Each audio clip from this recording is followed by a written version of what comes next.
Most of their children don't want to take over the family business. It is a build versus buy decision. Twisted means human. I'm Richard Gearhart. And I'm Elizabeth Gearhart. You just heard some snippets from our show. We had amazing people on. Listen for the rest of it. Ramping up your business? The time is near. You've given it heart. Now get it in gear. It's Passage to Profit with Richard and Elizabeth Gearhart. I'm Richard Gearhart, founder of Gearhart Law, a full-service intellectual property law firm specializing in patents, trademarks, and copyrights. And I'm Elizabeth Gearhart, not an attorney, but I do marketing for Gearhart Law, and I am the founder of Gear Media Studios, a full-service podcast studio. Welcome to Passage to Profit, the road to entrepreneurship, where we talk with entrepreneurs and celebrities about their business journeys. We have an amazing guest, Cameron Bishop. He's a seasoned executive and entrepreneur and currently managing director of Raincatcher, an award-winning business broker service. And then we have two incredible entrepreneurs. Satori Shakoor is an acclaimed master storyteller. But what I really find fascinating, I'm going to pick her brain apart on this one, is she's executive producer of the Secret Society of Twisted Storytellers. I can hardly wait to hear about this. And then Yasir Drabu. Find out if she's really twisted. She looks pretty normal to me. Anyway, Yasir Drabu is the founder and CEO of Taazaa.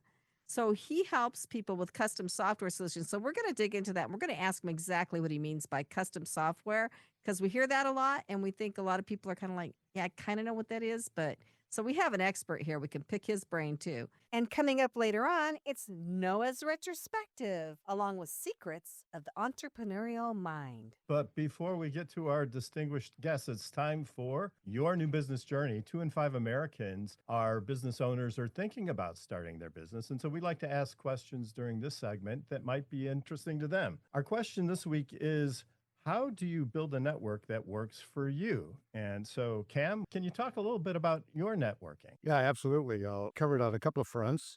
For about 5 years, I was a partner in a boutique consulting firm that practiced exit and transition planning for business owners. That's very much a referral-based business. So you begin to leverage connections. LinkedIn is a powerful tool for that. It's pretty known fact that it takes 4 to 6 touches with another person. That's a text message, phone call, coffee, cocktail, emails, to really establish a long ongoing relationship with folks in your network. And part of my practice was to do 3 to 5 meetings every day to build that network. And with each of those individuals, I would ask them for suggestions on 2 other people from their network I should talk with. But it's also important to remember that that's very much a world where to get, you have to give. So you have to be prepared to make introductions and referrals for other people. And there's a little bit of karma there that it will come back to you over time. Yeah, I really like the approach that you're taking. Number one, the karma piece. I do think you have to give before you can get. Number two, you had some specific goals in terms of your networking, how many people you were going to talk to. You had a schedule for that. And I think a structured approach like that can really help you build your network much more quickly. Yasir, talk to us a little bit about your networking efforts. Honestly, I must confess I'm an introvert. So it is one of the hardest things I had to do as I shifted into entrepreneurship. Networking really started for me helping others solve their problems. I was really a software engineer, started helping other people solve their problem. And from there, I started valuing the network effect, so to speak. I started attending local trade groups and other business commerce groups where I would go and try to help people think about technology and how it would help them with their businesses. So as I just heard, it's karma. You really need to help others first. And then that helps you build your first part of the network. That's how we landed our first few contracts. And from there, it was really heads down, doing really good work. So your customers would speak about you to others, and then you would ask for referrals that way. So initially just by helping others and growing that through local businesses that we helped. And then eventually, as we did good work, that helped. And it was really amplified by LinkedIn later on as we connected with like-minded people. And we had a system of reaching out to people on a certain cadence, really trying to continue to build that network. Satori, you're the twisted storyteller.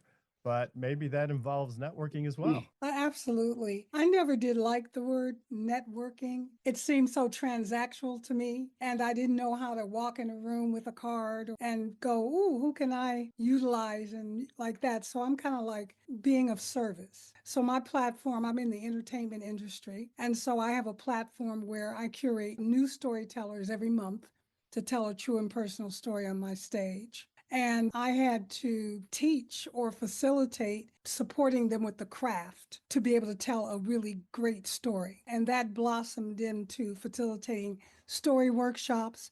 That blossomed into people referring me to coach lawyers, individuals, organizations, university, faith-based organizations. So I would provide that service. And out of giving them a good service and they got good results, they would just automatically refer me. So I have for 13 years been doing this and I have never gone after business. I can't imagine what would happen if I went after business, but I get enough business from referrals that people who have enjoyed the results of my training receive. Yeah, that's great. I love networking. I don't really like the name as much. I agree with Tori. We could call it professional socializing. Yeah, I just think it's friendship building. I don't know. I love it. I like seeing the same people at things over and over again. And I have a friend who's like a super good networker, and she helped me a lot with this grand opening and introduced me to this chamber where the people are great. Everybody goes to everybody's events. So I go to their events just to pay them back. And what's so funny about that is like I learned so much that I'm like, oh my gosh, I'm so glad I went to this event. So I love to just do it in person. And I do a lot online too. And I do a lot on LinkedIn. And we do a lot, of course, through Passage to Profit. We meet a lot of really cool people doing this show, which is the best part of the show. Well, that's great. You are an amazing networker. Oh, And thank you. if there's a party to be thrown, Elizabeth will throw it. So she I loves do love being parties. around people. And she really enjoys the relationships. And for me, it didn't really even start that way. I sort of became more of a networker as my career progressed. I began to enjoy the contact and the interaction with people. One thing I would say that is if you're going to rely on networking as a strategy, one thing to do is make sure you're picking networking spots that are going to be relevant to your business, right? There's lots of different places you can go to meet people and other business people, but you want to make sure that if you're going to be looking for new marketing clients, startups, then you go to entrepreneurial groups that feature entrepreneurs and startups. And that way there's a good fit between what you're offering and hopefully what people are looking for. And my other comment is I always start just by asking people, well, how can I help you? I don't even begin talking about myself. I don't even tell people what I do, but I ask them, well, what are you looking for? How can I help you? And I try to start the relationship off with trying to be of service to somebody else. And so putting the good karma out there has paid great benefits. So thank you everyone for your comments. This has been your new business journey. And now it's time for our guest interview. Today's guest sells businesses like hotcakes, except with more spreadsheets and fewer carbs. So we're joined today by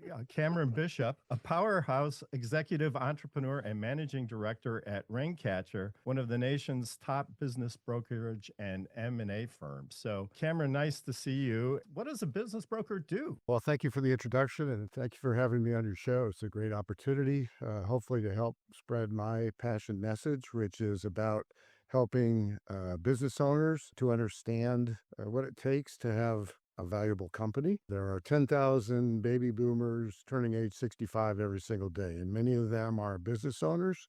And the trends today are that most of their children don't want to take over the family business, which was historically how businesses transferred from generation to generation. And they're left with the alternative, since it's the primary source of potential wealth for them, and particularly generational wealth. They choose to sell their company. And if they do so, they most often contract or engage with someone like myself as a business broker, or we're specializing as lower middle market investment bankers. And we help them prepare their company for sale, package it, market it, and work with them to find a buyer for the business. So we'll bring in all the experts, whether M&A attorneys or wealth managers or tax experts, and We literally hold their hand through the entire process because everybody thinks investment bankers are folks who just do contracts and mess around with numbers and percentages and dollars and negotiate. But about 50% of my job is what I refer to as Dr. Phil work. And that's actually the most rewarding part of the job. Selling a business for a business owner is a very stressful process. It's a roller coaster ride. It's 9 or 10 months long. And it's very difficult for these owners because that business is their baby. It's been their life. And so we spend a lot of time coaching them and helping them see the right perspective to get through a very strenuous process. We had friends that sold a business recently, and of course, he's staying on as a consultant for a couple years. I think that's kind of normal, isn't it? Yeah, it is very normal for most buyers of businesses to want some level of risk mitigation through an ongoing relationship with that previous owner of the business in some capacity because they know the insides and outs of the business. And they often have strong customer relationships as well as employee relationships. And they want that knowledge transfer as the new buyer of the business. So, is it really a lot more difficult if you don't start your business thinking, I'm going to sell this in 10 years? If you start your business thinking, this is a lifestyle business that I'm just going to do for the rest of my life till I retire, and I'm not going to worry about all the things I need to do to sell it until I hit 64, whatever.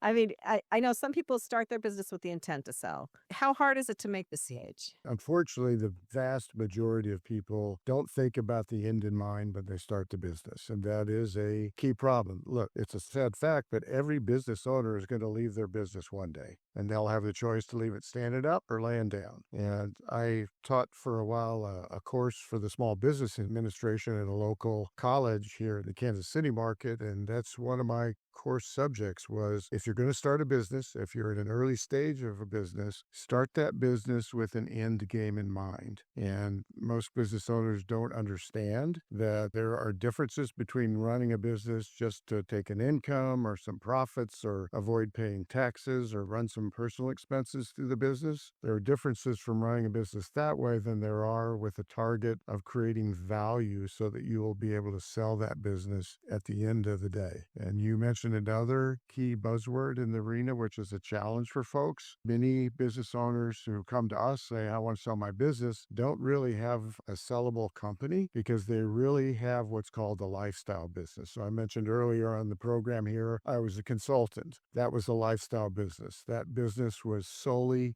dependent on my knowledge and my network. There was nothing to sell. If I went away, so did the knowledge of the business. And many business owners don't have a true sustainable business that will operate without them there. If they get hit by the proverbial bus, there's no income coming in. And they're shocked with this because many of them make a whole lot of money, but it's still a business that is solely dependent on them as an individual. And I think one of the interesting things is that one of the advantages of being an entrepreneur is that you can build an asset. So if you are working for somebody else, you're adding value to the shareholders and building an asset for the owners of the company. But if you're the owner of the company or you're part of a management team and you have ownership in the company, then you're not only generating income for yourself, but hopefully creating something that can be sold down the line. But what do you tell people who are solopreneurs or individual consultants that want to try to create a company that has asset value and can be sold? What kind of steps would they take to start making that transition? Well, the first thing is, again, to understand that if they're a solopreneur and it's essentially a lifestyle business, they have to recognize that fact to begin with. Then they need to begin building out the company. And that's a challenge for a lot of these solopreneurs because if they're an S Corp or a LLC pass-through entity, the profits of the company are their income. And in order to build it out as a true sustainable business that will have value and be sellable, they have to invest back into that business. That usually involves bringing on additional employees, somebody who can be a successor to that individual. And it's a tough decision for many owners because they don't want to give up the profits or the income in the short term to invest into the company to build out for the long term and for that potential future generational wealth value creating exit for the business.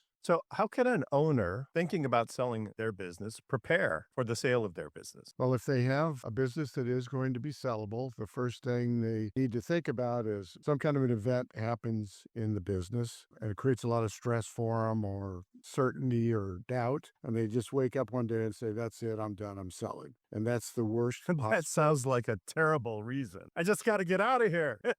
Yeah. Well, it happens all the time. It becomes a very spontaneous situation. They say, "That's it, I'm ready to sell.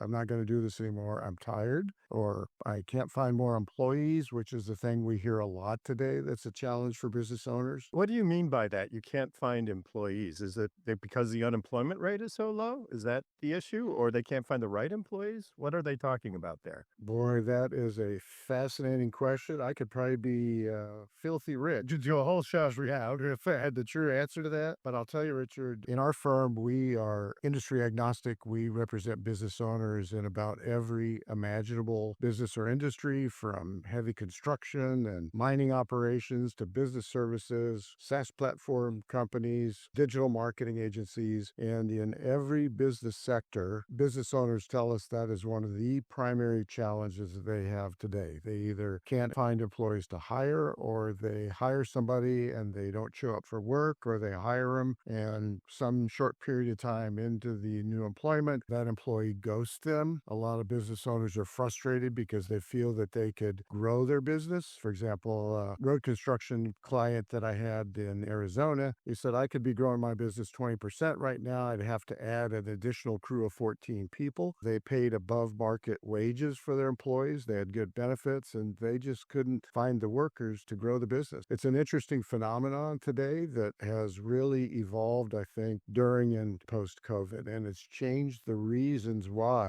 a lot of business owners choose to sell. Well, it's interesting given the times that we're in, and the culture seems to be trying to bring jobs back to the United States. Yet, on the other hand, we seem to have this issue where we're not really sure how people want to work after COVID, right? I mean, COVID changed a lot of things. It created an environment where people kind of didn't work anymore, and everything's changed. I'm not really sure that we've recovered from that yet. Yeah, I would say we have not. Based on the anecdotal input we get at our firm daily from business owners who call us saying, "I think it's time for me to sell my company." And our first question for them is always, "Okay, why are you thinking about selling?" And the reasons changed markedly post-COVID. Pre-COVID, the majority of reasons business owners sold were the ones that everybody would suspect. I want to play more golf. I want to spend more time with my spouse.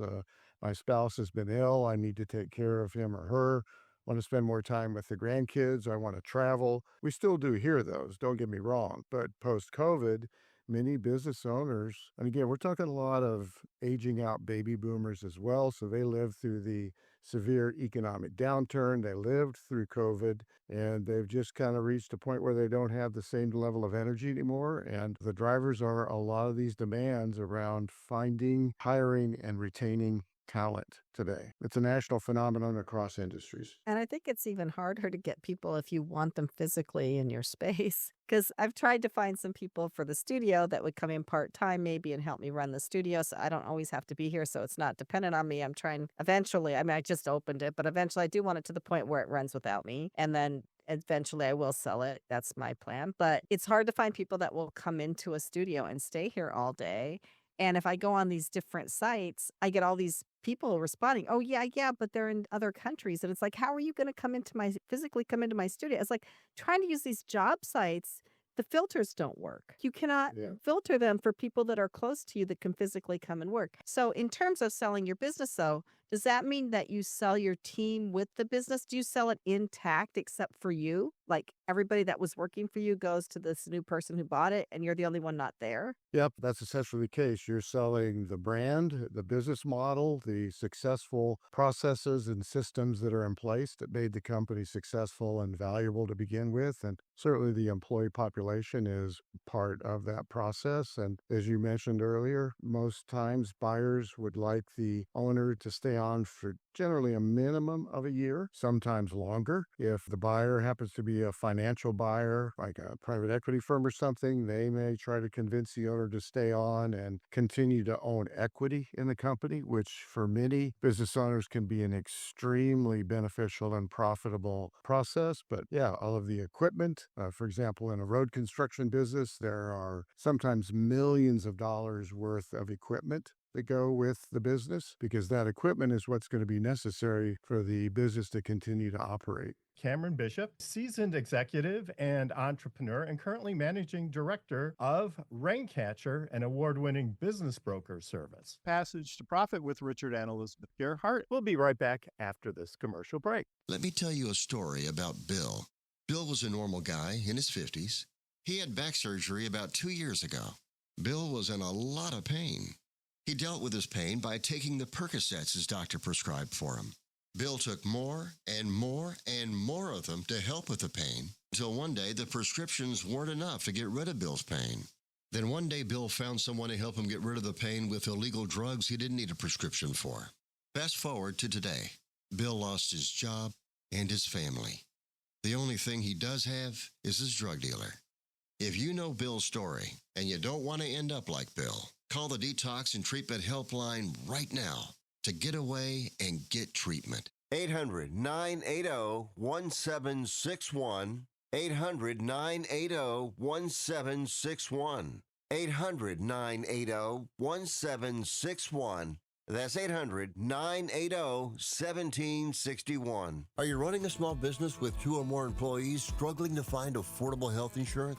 Well, help is just a call away. Whether you're a restaurant owner, retail store manager, or a gig worker with staff, we've got you covered. Get quality health insurance plans starting as low as $120 a month. Our custom comparison tool finds plans tailored specifically to your business. We know it can be tough to find the right coverage. That's why we're here, to make the process seamless and stress-free. Our plans include health, vision, and dental coverage, all at unbeatable rates. Call the Small Business Health Insurance Hotline now. We'll compare top providers to get you the best deal in one quick phone call. Don't wait. Secure the benefits you and your employees deserve today. Call now. Rates may vary based on location and coverage options. 802-491-2084. 802-491-2084. 802-491-2084. That's 802-491-2084. Now back to Passage to Profit. Once again, Richard and Elizabeth Gearhart. We're talking with Cameron Bishop, the Cupid of capitalism. He matches buyers and sellers. During the break, we were talking with Cameron. I had asked Cameron, does somebody ever buy a business just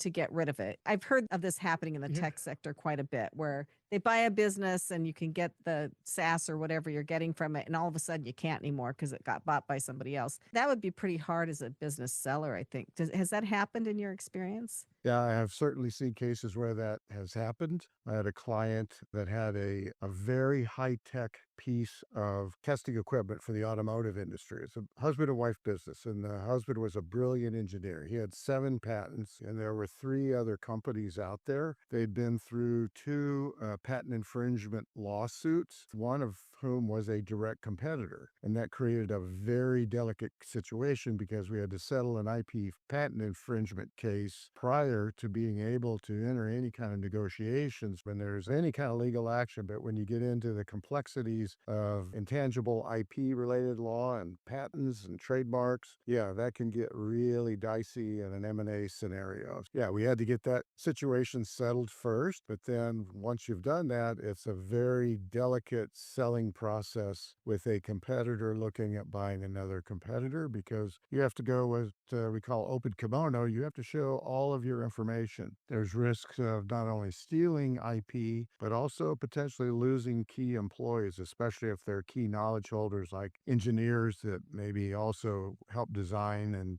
develop later versions of IP-related technology. So there could be a lot of reasons that are company-specific or macro level. The uncertainty around whether you agree or disagree with a lot of the changes taking place today, the point is that it does change creates uncertainty. And uncertainty right now is a factor that's a determinant and a consideration on whether to sell at this time.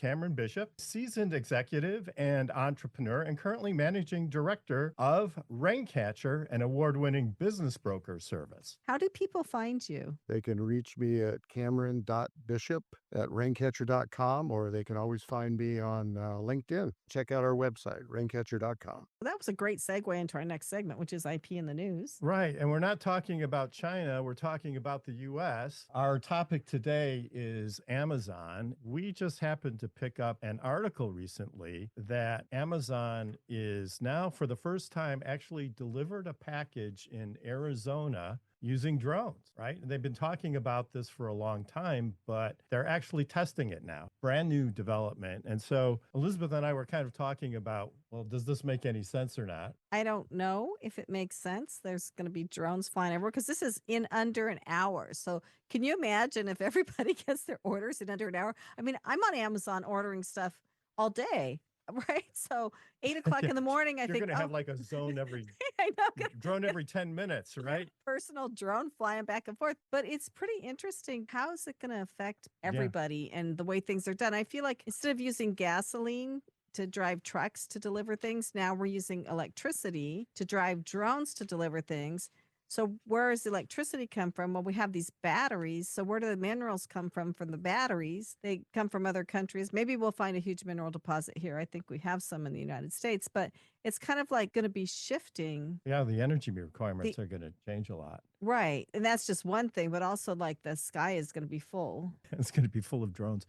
We wanted to talk about one of their patents, which I thought was just hilarious. A couple of years ago, they filed a patent on drone technology where the drone will recognize a human being's gestures. So if you walk out onto your lawn and wave the drone off, the drone will stop. Conversely, if you wave it in, the drone will come and land at your feet and deliver the package there. So a lot of really advanced technology. How does it know it's your package, though? It could be a porch pirate. Hey, come over here. Yes. So anyway, we wanted to talk a little bit with our panel here about the thought of having packages delivered with drones. And so, Yasir, tell us what you think about this. I think ultimately, as battery technology and drone technology keeps improving, this is inevitable.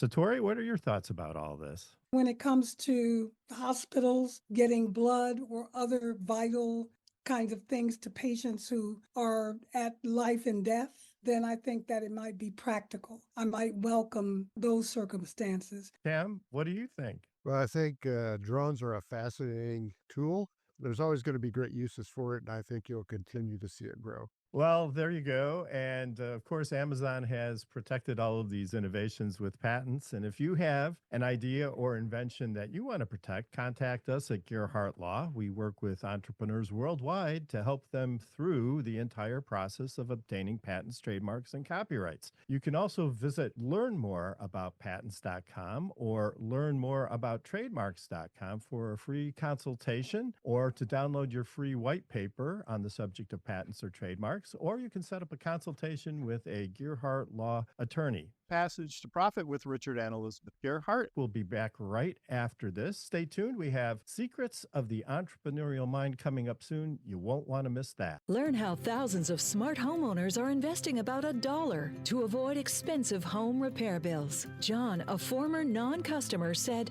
"My air conditioner broke and I had to spend $1,900 to fix it." Jeff, a customer, wrote, "My air conditioner broke and I got a new one at no out-of-pocket cost." Mary, a former non-customer, wrote, "My heating system stopped running. I had to spend $3,000 to get a new one."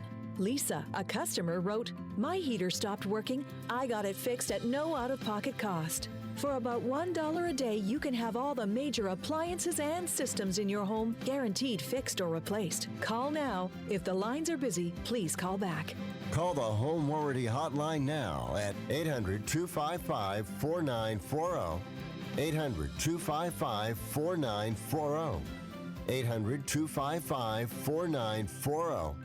That's 800-255-4940. Are you looking for the cheapest prices on car insurance? Then call the Cheap Car Insurance Hotline right now. Hey, you're guaranteed to save money on your car insurance. Most car insurances can be canceled at any time. That means if you find a better deal, you can switch right away. We're not just one company. We offer most of the major brands of car insurance. We're like a discount supermarket for car insurance. And it doesn't matter if you have a a good record or a bad driving record, our agents are experts at finding you the right car insurance for your needs. Our average customer saves hundreds of dollars a year when they call us to switch. So why don't you make this 100% free call right now and see how much you can save on your car insurance? 800-430-6722.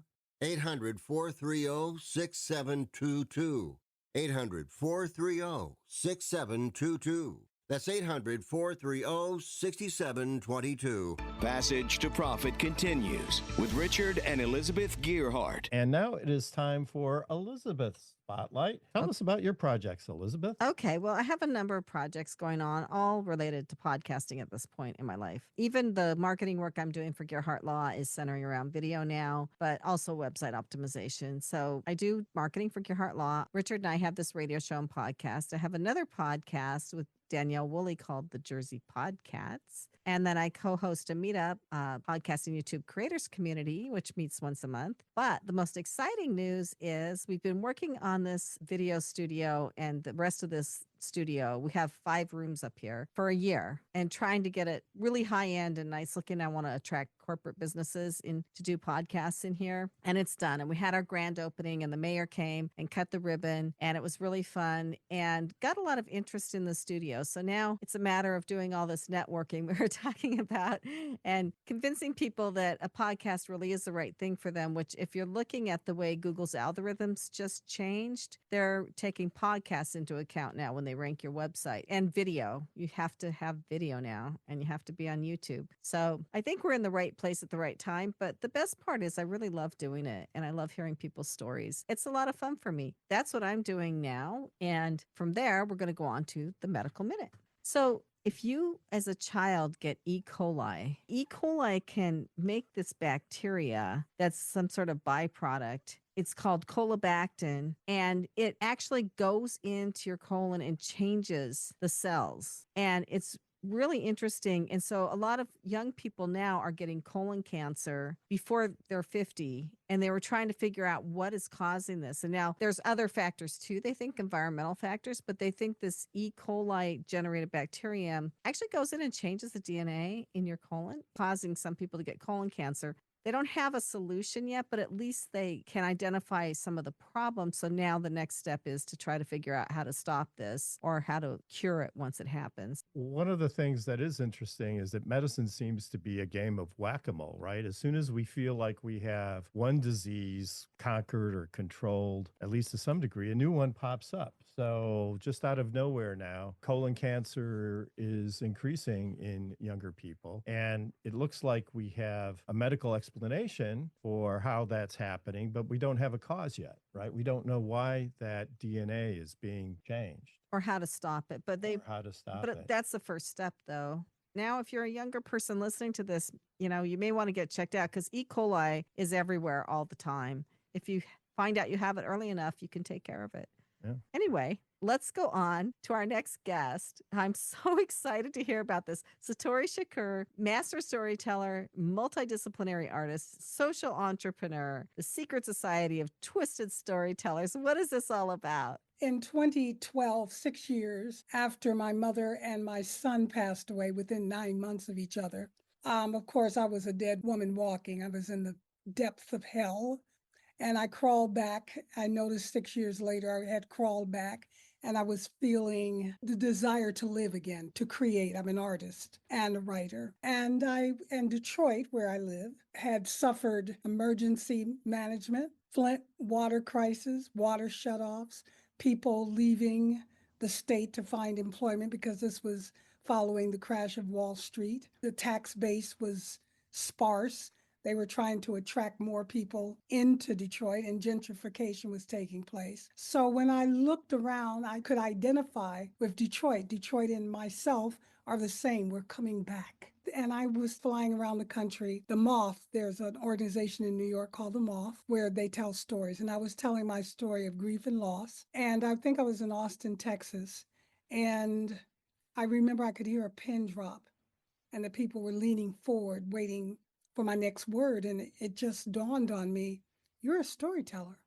And once the story was over, groups of people would come up to me and want to talk to me about their grief and loss. Then I got emails from all over the world thanking me like this was a service. Now, I had always known I was a storyteller, but storyteller isn't a thing. It's not like doctor, lawyer, nurse. It's not a category of career. So I just, it was like breathing. You don't get a job as a breather. So I didn't think storyteller is anything. But I decided to create this platform called the Secret Society of Twisted Storytellers.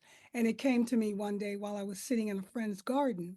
I was still had all my furniture and everything in storage because I was still trying to find my future. And the idea was really delicious. I had no money, but then I figured out, oh, okay, let me sell these seats in advance. So I sell 45 seats in advance, rented a little place for $150, and it was sold out. And each month following, the audience would grow. We'd have to find another venue. And now it's 13 years later. We've had dignitaries on our stage, every kind of human being in every walk of life. But the Secret Society of Twisted Storytellers, the name came from a short story that I'd written. So secret means story, a story you haven't told. Because if you're a human being and we don't know your story, you're someone that looks good and smells good, but we don't know you. And I wanted people to know each other. I wanted people to walk into the Whole Foods and go, I heard your story. How's your mother doing? Or I'm so proud of your son. He just got his master's degree. So the story coming from the community of people was fodder for the beginning of a conversation, the beginning of a connection, a human connection. Twisted means human, and we're trying to unravel our humanity through the telling of a story. We have a global mission to connect humanity, heal and transform community, and to provide an uplifting, thought-provoking, soul-cleansing experience through the art and craft of storytelling.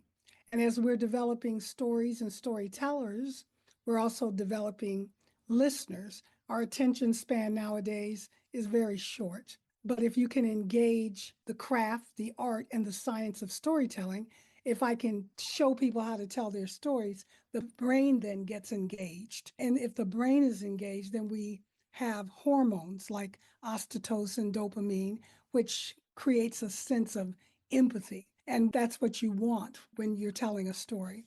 We've had people on our stage, transgender people, for example, on our stage. And then I'd get calls from men, particularly Black men, who said, I've never been this close to a transgender person. And I'd laugh thinking, you just didn't know.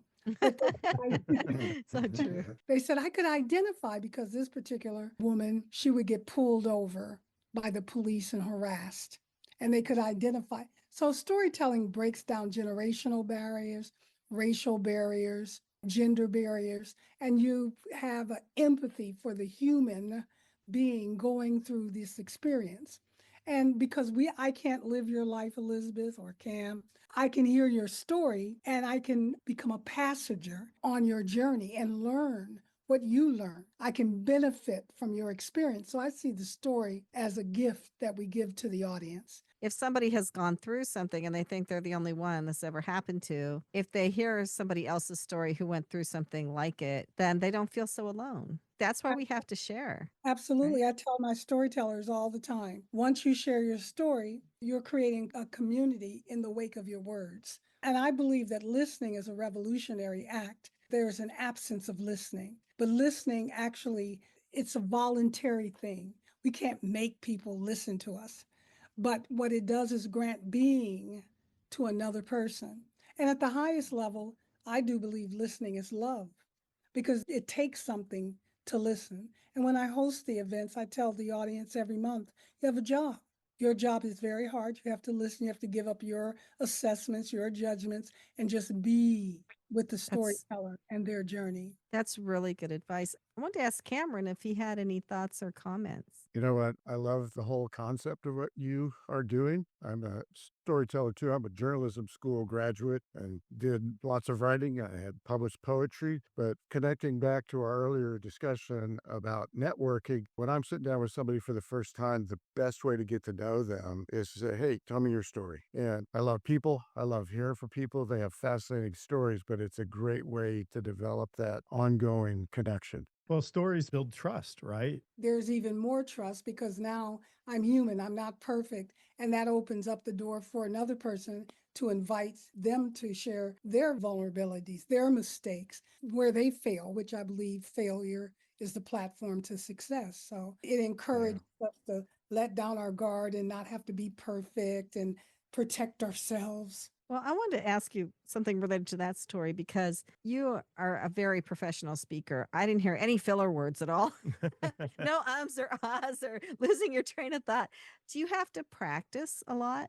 Practice your speaking skills, practice the story before you tell it? Or are you one of those people that could just go in cold and do it very well the first time? At this point, I can just go in cold because I come from a long line of storytellers, old Black women from the Alabama, Mississippi, Jim Crow South. That's the way they communicated. In fact, storytelling is the most effective delivery system of information and ideas. So I know my niche, I know my craft. I love words, I'm a writer. So I don't need filler words because I'm creating the conversation in front of you. So, do you help other people tell their stories? Do you coach people? That's part of my business. I fell into it understanding that everybody has a story. Everyone does not know how to tell their own stories. We do have talking heads. We have other people who represent us telling our stories. We have polls that say something that we kind of get close to how we think. But the best person to tell your story is yourself. And everybody doesn't have that facility. They don't know what to leave in, what to take out. They don't know what's important. They don't even know that there are extraordinary human beings. I don't want to brag on myself, brag. It's part of your truth. So, yes, I had to start teaching, facilitating storytelling workshops. So, my clients are Duke University, University of Michigan, faith-based organization. I just got a contract with a governmental agency for Medicaid recipients to tell their stories. I work with mothers to impact maternal mortality. I've gone to Washington, D.C.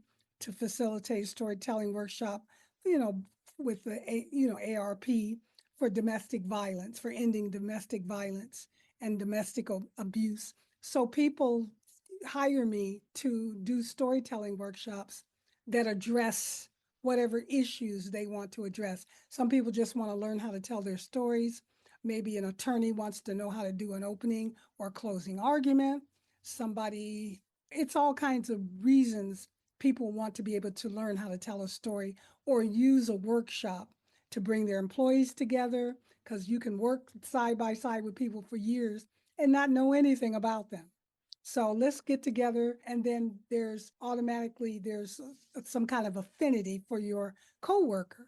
You're more than just somebody I sit next to and go to lunch with and talk on the surface with. You're actually a human being I could care about. To me, that's networking. That's great. Definitely. Satori, do you remember your first story that you told? Do you remember the first time you told a story? Probably when I was a little kid. I made up an imaginary friend named Larry because I noticed that my brothers would get away with a lot of stuff that my sisters and I didn't get away with. So I created a boy avatar, I guess. And so if they said, well, who did such and such? I would go, Larry.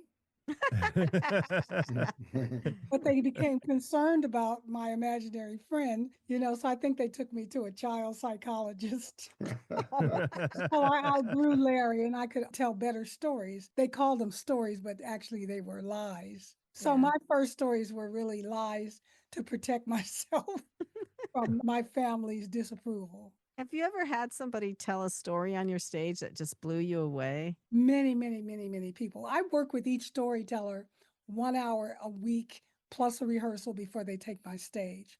So I have storytellers, big Marines who had gone to Vietnam that cry through the process. They blow me away because human beings blow me away with their humanity, with their courage, with their willingness to love, with their willingness to give. So I've had people on my stage, a gentleman that went to prison for 36 years for a crime they didn't do and finally was released, finally. And he had no malice, just very forgiving.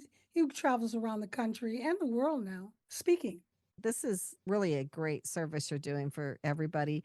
How do people find you? You can visit my website, satorishakoor.com, And from there, you can go to twistedtellers.org, which is the storytelling event. And I have a link tree on my website, and you can find me in all my social media habitats. And could you spell your name? SATORISHAKOOR.com. Great. Thank you. Passage to Profit with Richard and Elizabeth Gearhart. So now we are going to move on to somebody who helps us with our everyday computer problems and more.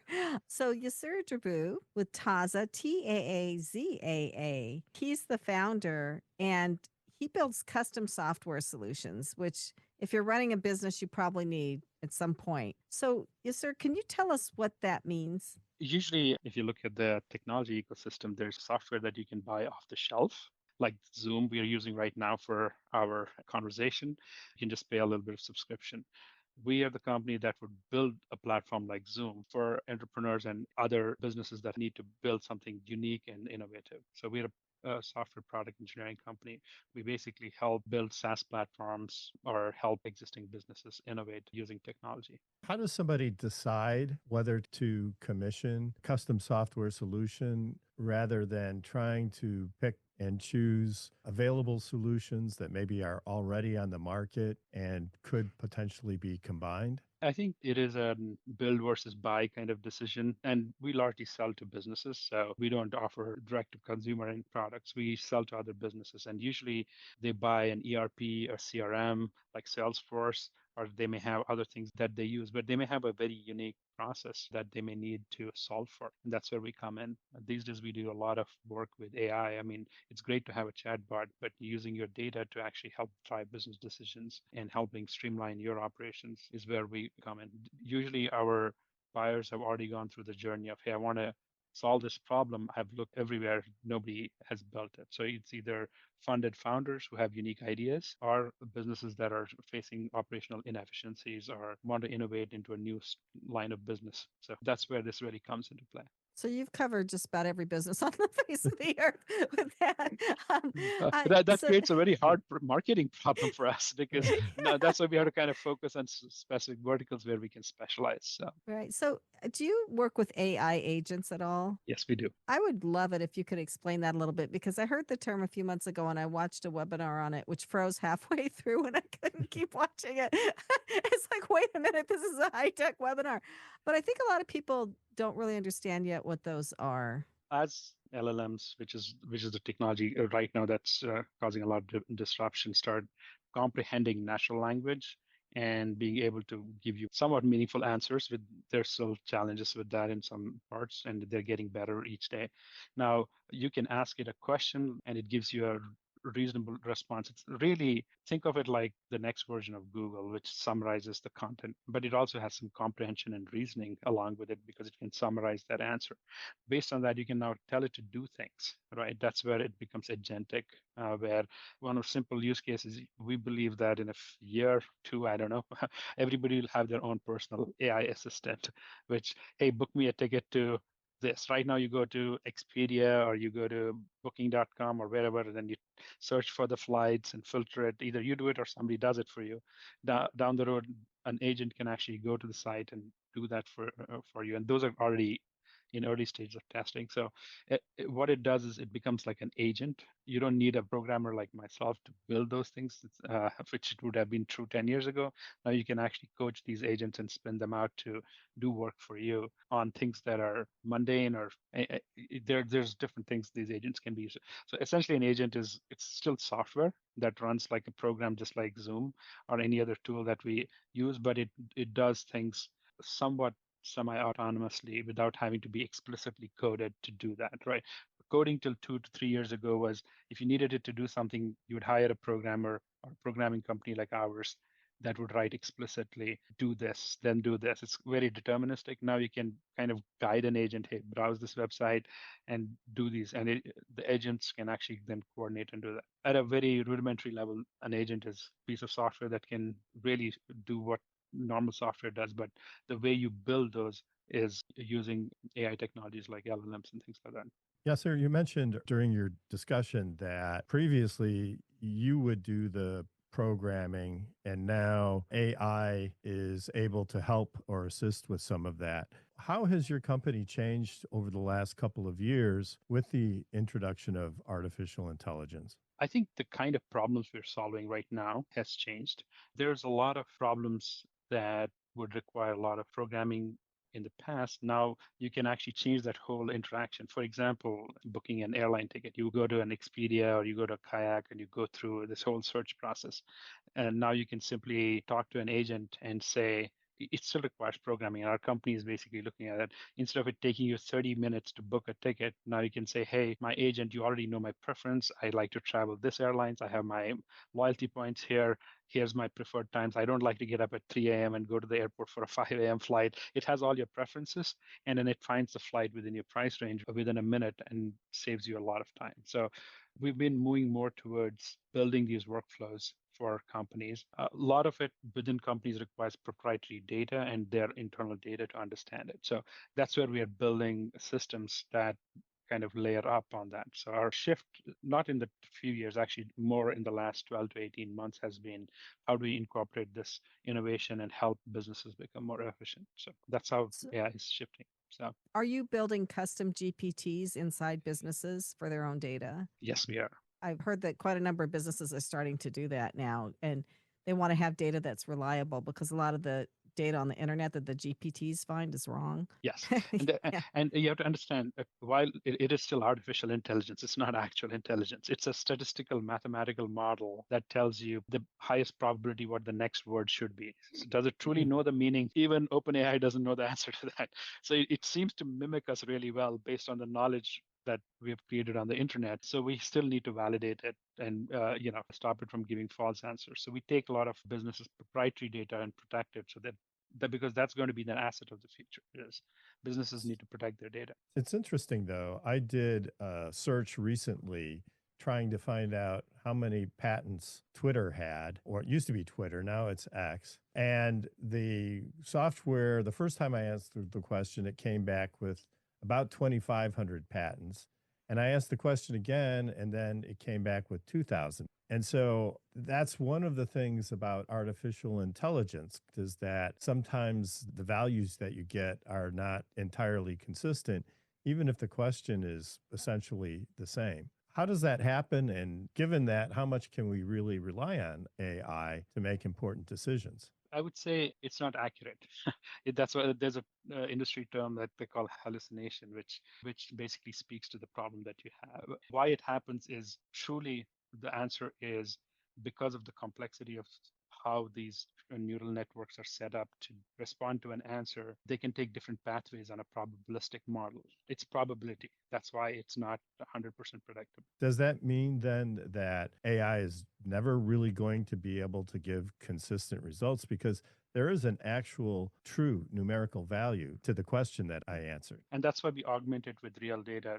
There are RAG pipelines, and there's things that you can do, which is what we build, is to then augment it with the real data and actually put controls in place to validate some of that data against a data source to check for the true value. Will it get better?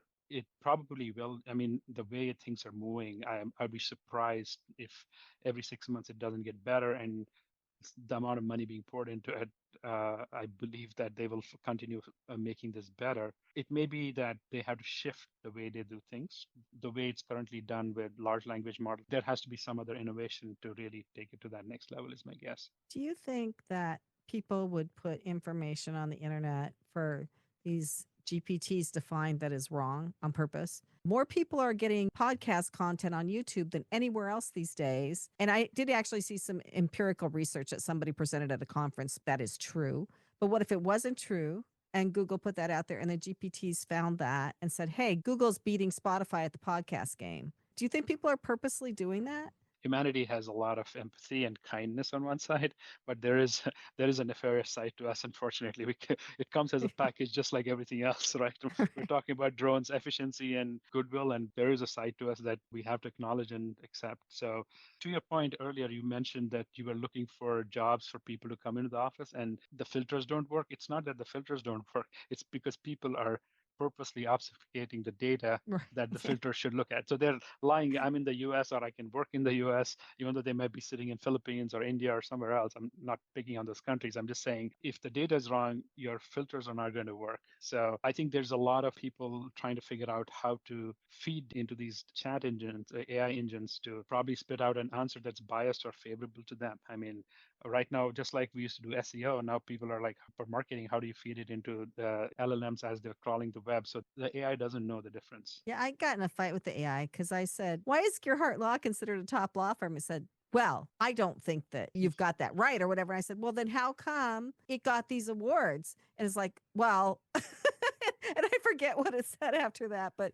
it was pretty funny. I mean, because obviously Gearhart Law is not this huge law firm, and that's what it was looking for, was huge law firms. But yeah, so I kind of got in this back and forth with it. So I think there's different ways you can put data in there to manipulate it if you really want to, right? That's true. Just like TXT or the robots file that you had for SEO and crawling websites for Google, now you can provide actual content. It sounds like you have an incredible depth of knowledge with what's going on in the software world today, and you're using that to help companies get the software they need to be competitive in today's marketplace, really. So how do people get a hold of you? There's a website, Taazaa.com, Taazaa.com. Started the company 15 years ago with the idea of take a fresh approach every time. That's what Taazaa means in many languages, by the way.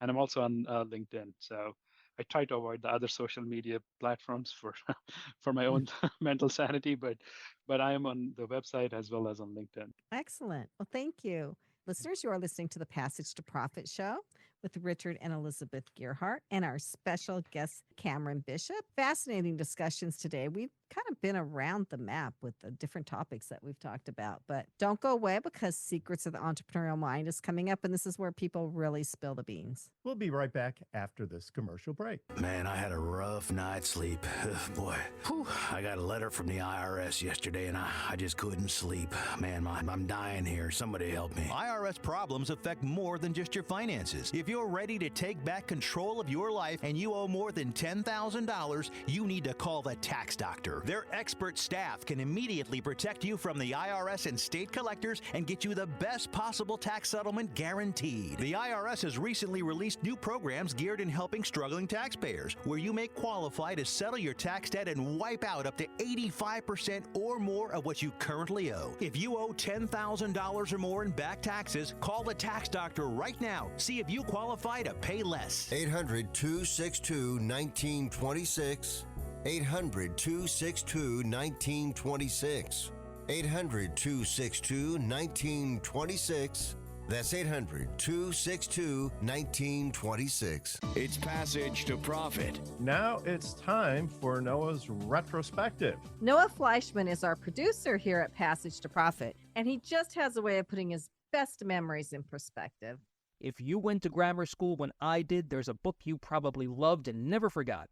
It was a book called Danny Dunn and the Homework Machine. It was written all the way back in the 50s, but in my time it was actually still relevant. Wow, a computer where you could actually ask the question into the machine and it would just answer it for you. You hear that, Siri? Oh, Siri's not here. She's with my wife right now, on her smartphone. I still actually use one of these little flipper devices. I can get away with it for now. But you know something? I really couldn't see myself having Siri or any kind of a device where you talk into something every time you need an answer. I actually like to be curious. I use search engines, but I also love to go to the library. I love being around the books. Curiosity is a beautiful thing. I think it was one of the Greek philosophers that actually said that the quest for knowledge, curiosity, is in a lot of ways more valuable than knowledge itself. I can't seem to remember which philosopher it was that actually said that, but I could probably ask Siri when she and my wife get home. Now more with Richard and Elizabeth. Passage to Profit. Our special guest, Cameron Bishop, and just incredible discussions we've been having. But now it's time to spill the secrets. So this is Secrets of the Entrepreneurial Mind. And Cameron Bishop, I'm going to start with you. What's a secret you can share? I'll give you a couple thoughts on that.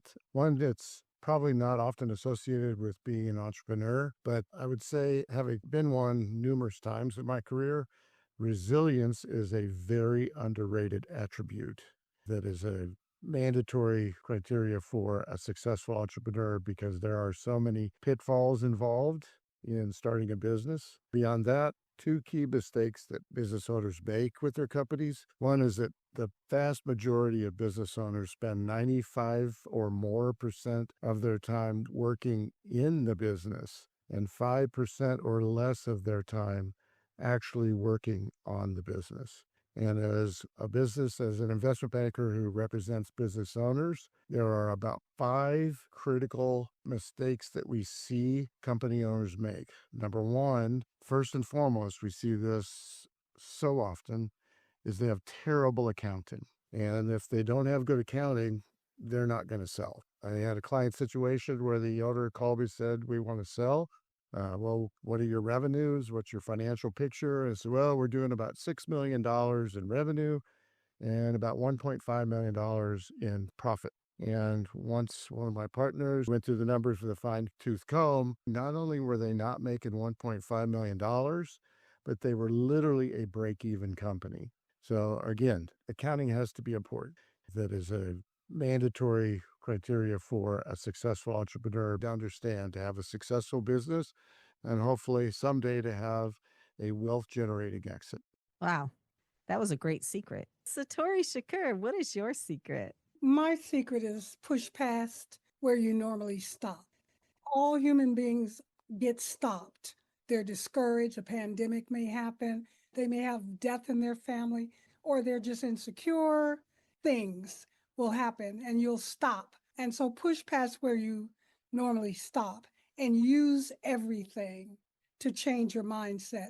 Use every no, every yes, every word of encouragement, and put it into a new mindset. And it's a challenge to oneself. Push past where you normally stop and use everything to change your mindset. Yeah, well, congratulations for keeping it going. Yasir Drabu, what is your secret? The biggest one is hiring the right people. Culture and people are the most important aspects when you hire. So you need to find culturally aligned people with the right skill set. That's excellent advice. I guess mine is a secret we all learned as little kids. Make new friends, but keep the old. One is silver, the other's gold. Anyway, people that I've known for years and years and years came to this grand opening, and I had seen them off and on through the years, and it was just really nice to have these relationships for so long with people in the business community and to be able to see them. So I think that relationships in business are super important. I think all of us have acknowledged that. So don't neglect the relationships. Keep those going. That's great. Passage to Profit is a nationally syndicated radio show appearing in 38 markets across the United States. In addition, Passage to Profit has also been recently selected by FeedSpot Podcasters Database as a top 10 entrepreneur interview podcast. Thank you to the P2P team, our producer Noah Fleischman, and our program coordinator Alicia Morrissey, and our studio assistant Risikat Busari. Look for our podcast tomorrow anywhere you get your podcasts. Our podcast is ranked in the top 3% globally. You can also find us on Facebook, Instagram, X, and on our YouTube channel. And remember, while the information on this program is believed to be correct, never take a legal step without checking with your legal professional first. Gearhart Law is here for your patent, trademark, and copyright needs. You can find us at gearhartlaw.com and contact us for a free consultation. Take care, everybody. Thanks for listening, and we'll be back next week.